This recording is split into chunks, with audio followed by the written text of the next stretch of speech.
It's Adrienne Lawrence, and I am back with Dr. Rashad Ritchie. He is the aggressive and opinionated on-air personality holding it down in Georgia, voted the best talk radio personality in Atlanta. That's by readers of the Atlanta Journal-Constitution. Welcome in, Thank you for Dr. having me. Rashad Ritchie. Glad to be here. Yes, and we're glad to have you here because I hear it's kind of busy right now in Georgia about, I don't know, something about an election. So what's going on?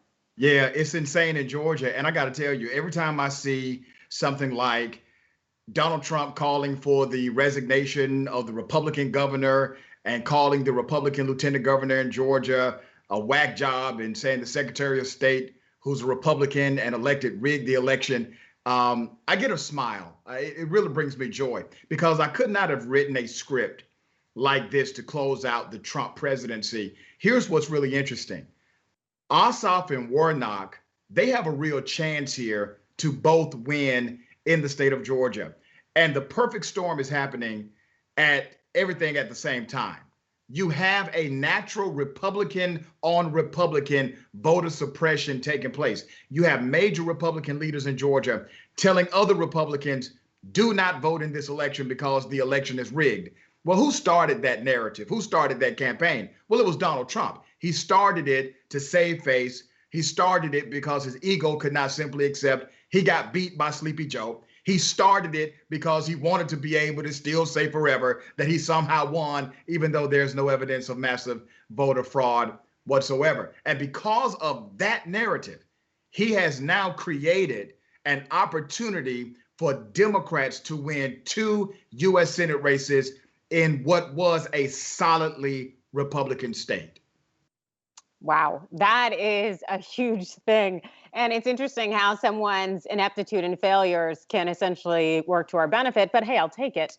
Yeah. But in terms of the work that you do and using your voice and uplifting things, and also from what you've seen, how do you think this is going to shake out as we now have, over 2.5 million voters coming out for this Georgia runoff election?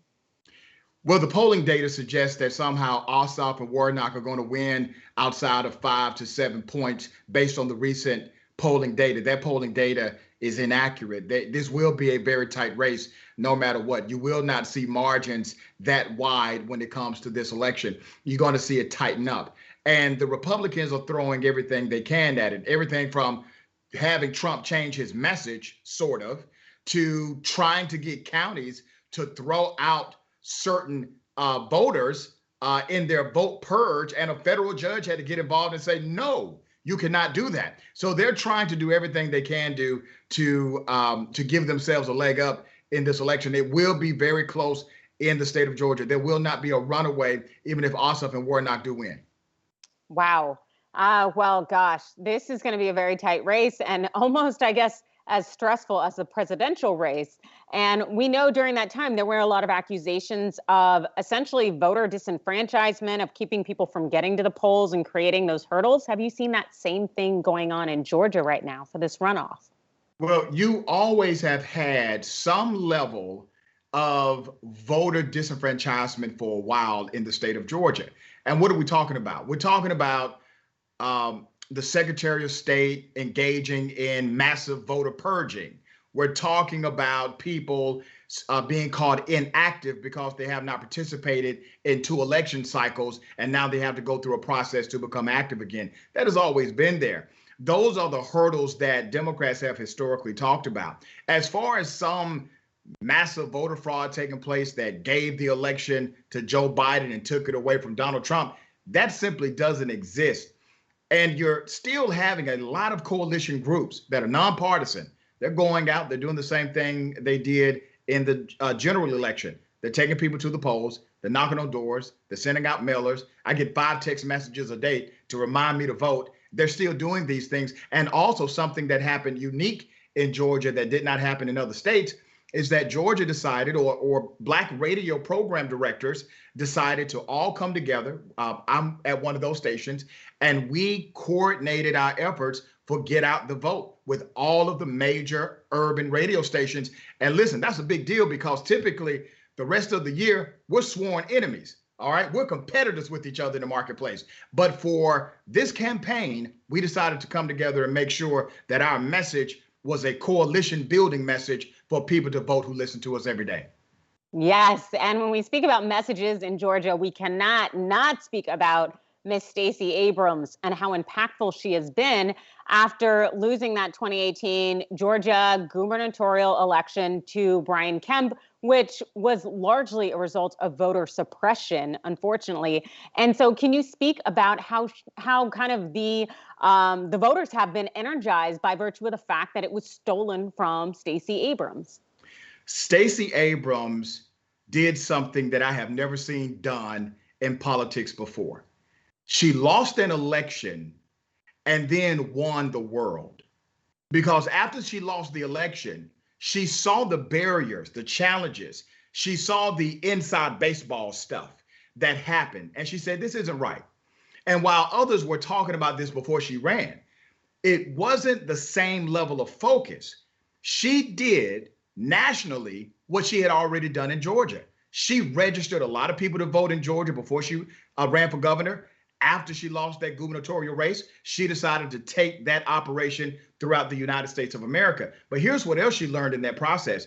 She learned how to look at what the future could bring. It's because of Stacey Abrams' insight and foresight that she got the Secretary of State to sign an agreement that you cannot dismiss voters based on the signature match methodology for absentee ballots. Because she knew they would try that foolishness, she made sure that signature was properly in place, was legally accessible and mandated, and it stopped what Trump attempted to do. Without that agreement, Trump may have had his way and got a whole lot of votes thrown out that should have been counted.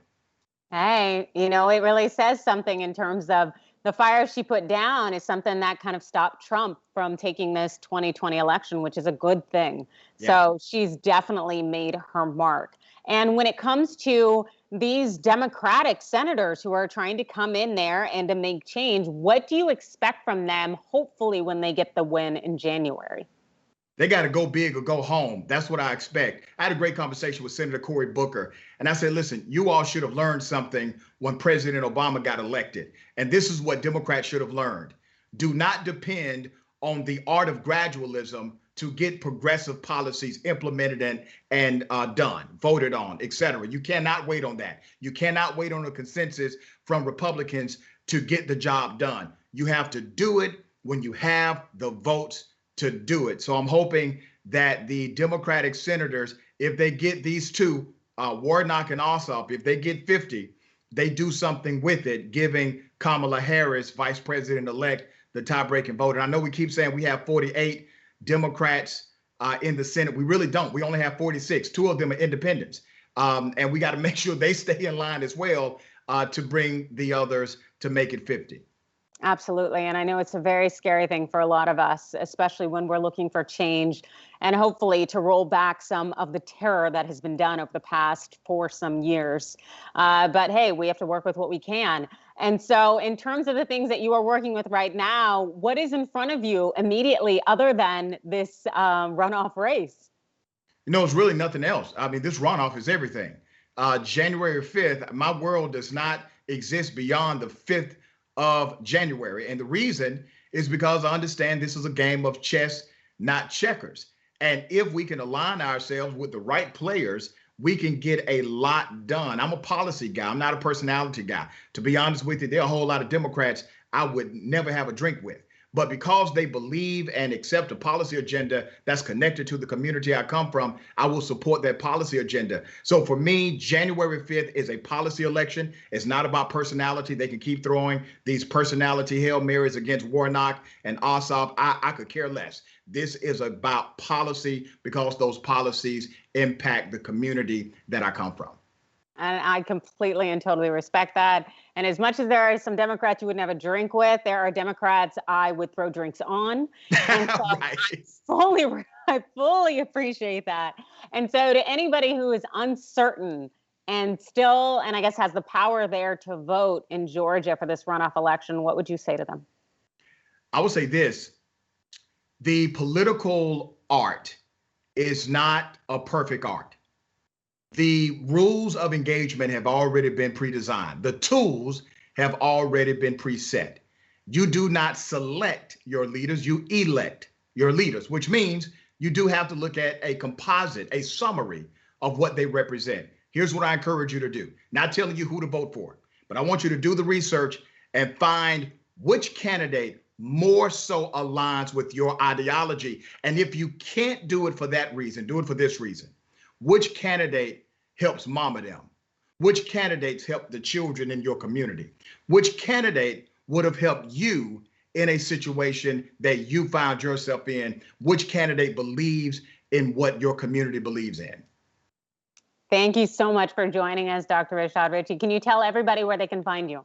Absolutely. RashadRichey.com, real easy. Follow me on social media, Twitter at Rashad_Richey.